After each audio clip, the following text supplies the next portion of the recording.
And Absalom came to the king and said, Behold now, your servant has sheep shears. Let the king, I beg you, beseech you, and his servants go with thy servant. Go with me. In other words, let them all come to me. And the king said to Absalom, No, my son, let us not all now go, lest we be chargeable unto thee. In other words, son, if we all come down to you and you throw a big party, a big celebration for us, it's going to cost you too much. Don't let us all come at one time. We've got a huge family. And he pressed him, the Bible says. Absalom pressed David, or he kept begging him, Please, Daddy, I want to do this. Howbeit he, David, would not go, but blessed him. In other words, he said, Son, if that's what you want to do, go have a party for your brothers, for your family. I'm not going to make it. Then said Absalom, If not, I pray you, let my brother Amnon go with us. And the king said unto him, Why should he go with you? Why specifically do you want him there? But Absalom pressed him that he let Amnon and all the king's sons go with him. Now Absalom had commanded his servants, saying, Mark now when Amnon's heart is merry with wine. And when I say unto you, Smite Amnon, then kill him, and fear not. Have not I commanded you, be courageous and be valiant? Verse 29 says, The servants of Absalom did unto Amnon as Absalom had commanded.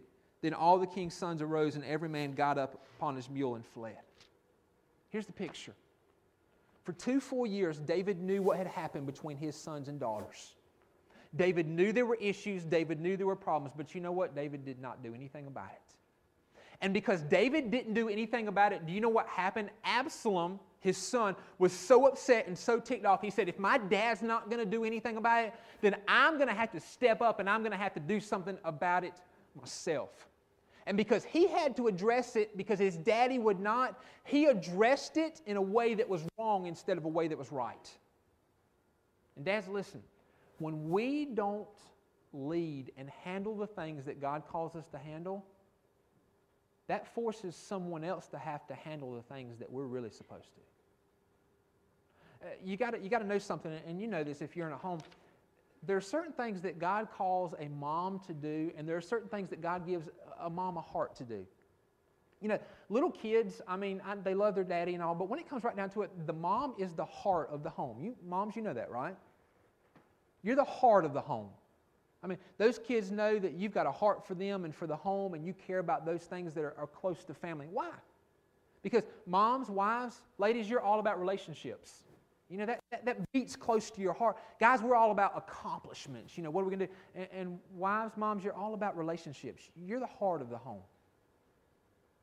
You know what the Bible says? The Bible says there are some things that a mom should not have to address within their home because it causes a disconnect between them and their kids. And if the husband would step up, if I would step up and address the things that God calls me to address in the home, it leaves those kids and that mom free to have the kind of relationship they're supposed to have. But when you and I as dads don't address the things that God calls us to address and lead our home the way God calls us to lead it, you know what that makes happen? That forces the mom to have to step up sometimes and be somebody that God doesn't call her to be. Which causes all the relationships within the family to be skewed.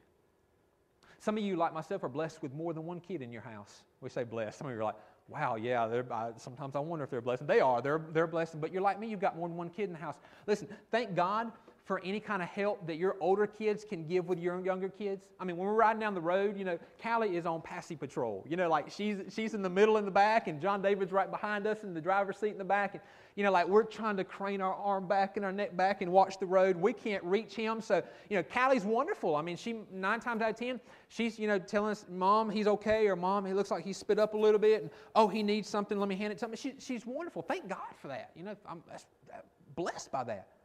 But listen, we've got to be careful. Because if we're not careful, we will force our older kids to play the role of mom and dad to the younger kids and not be able to enjoy the relationship as brother and sister that God calls them to enjoy, and make them feel like they're having to step up and do something that they shouldn't carry the weight to do. If we will be dads and we will be moms, we can allow our older children to enjoy being siblings to our younger children. You say, is that really that big of a deal? I got to tell you it is.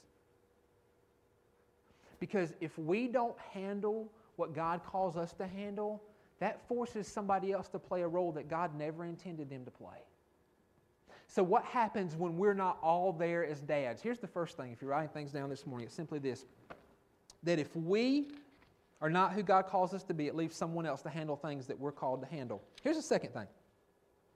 What happens when we're not all there?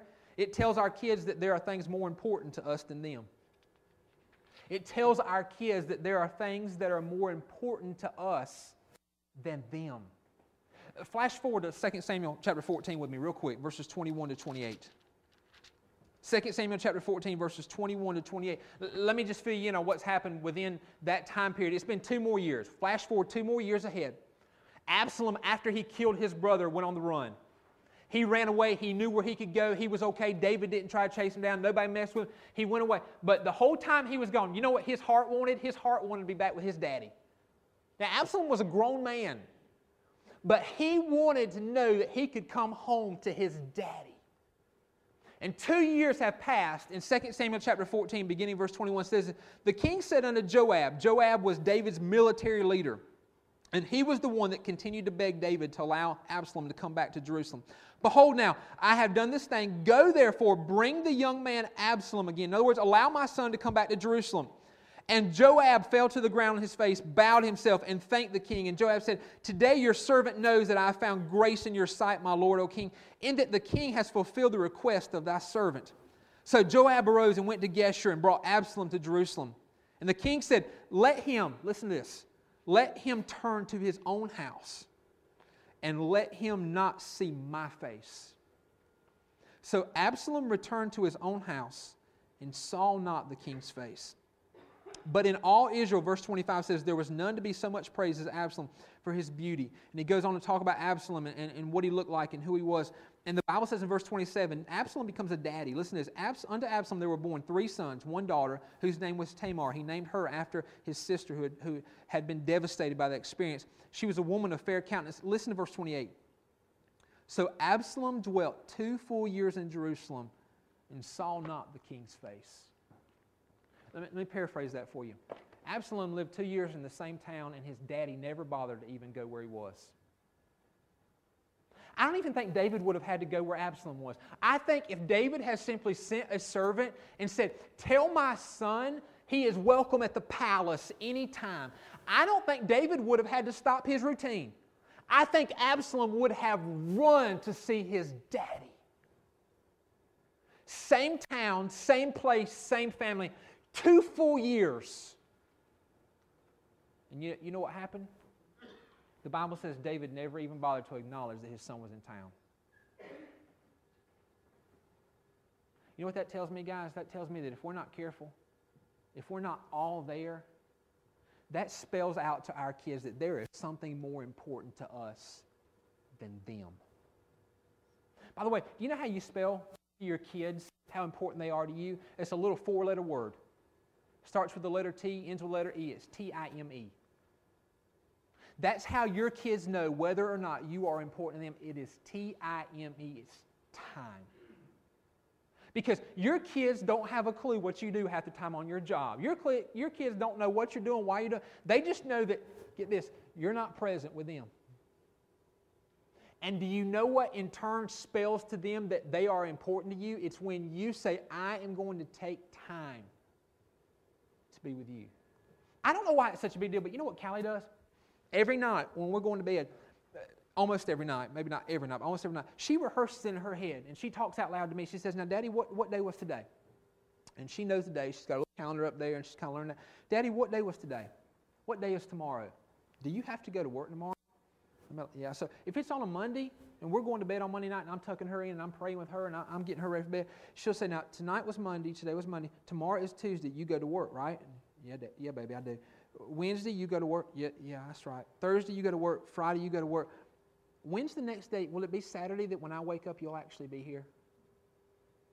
I don't know why it is, but 6 out of the 7 days, Monday through Friday and then Sunday, she knows when she wakes up, Daddy's not there. She lives for, and I can't understand it, but she lives for that one morning when she wakes up and gets out of bed and Daddy's still home. We think, that's no big deal. I'll be home at the end of the day. I'll be home by 6 or 7 tonight, and I'll go in and of course I'll be tired. I'll have to sit in my recliner and I'll say, give me a couple hours, and then I'll tuck them in bed and I'll click on the ESPN Sports Center and read the paper. And I'm there with them. What's the big deal? You know what the big deal is? Kids say, I want my daddy. And if He'll give me time, that's how I will know that I am important to Him. This past week, you guys know that I traveled back and forth to Gaffney Sunday morning, Sunday night, and then Monday through Wednesday I preached revival. My family went with me Sunday morning, and we pulled up at the church, and they had this like brand new playground. They had just dedicated it the week before, apparently. And I mean, it was like it was tricked out. Y'all are proud of me for knowing that phrase, right? It was tricked out. That means it had all the cool stuff that kids like, you know. And so Callie was like, wow. You know, she was in awe of this thing. She didn't know why we were at the church. You know, she didn't care after that. It was just like, okay, there's a playground here, you know. So that morning we didn't get to do it, but beginning that Sunday night, they went back with me Sunday night. My whole family did, and they actually went with me every night except Tuesday. And Callie rode with me by herself Tuesday night. She packed her little backpack up. She rode with me and sat there while I preached. And every night after the service, you know what she wanted? The one thing she wanted to do, she just wanted to go swing. I'll be honest with you, it was 8:30, 9 o'clock. I was zapped. You know, I had people wanting to talk to me and, you know, wanted to eat a meal, hadn't even had supper. But you know what I did? And listen, I don't get it right a lot of times. So this is not look at me. But you know what I understood because she continually brought it up. That was a big deal to her. So do you know what I did? I made it a big deal to me. And I walked with her out there, and I sat there in the you know, the dirt and the whatever, and I just pushed her. I let her swing. I let her slide.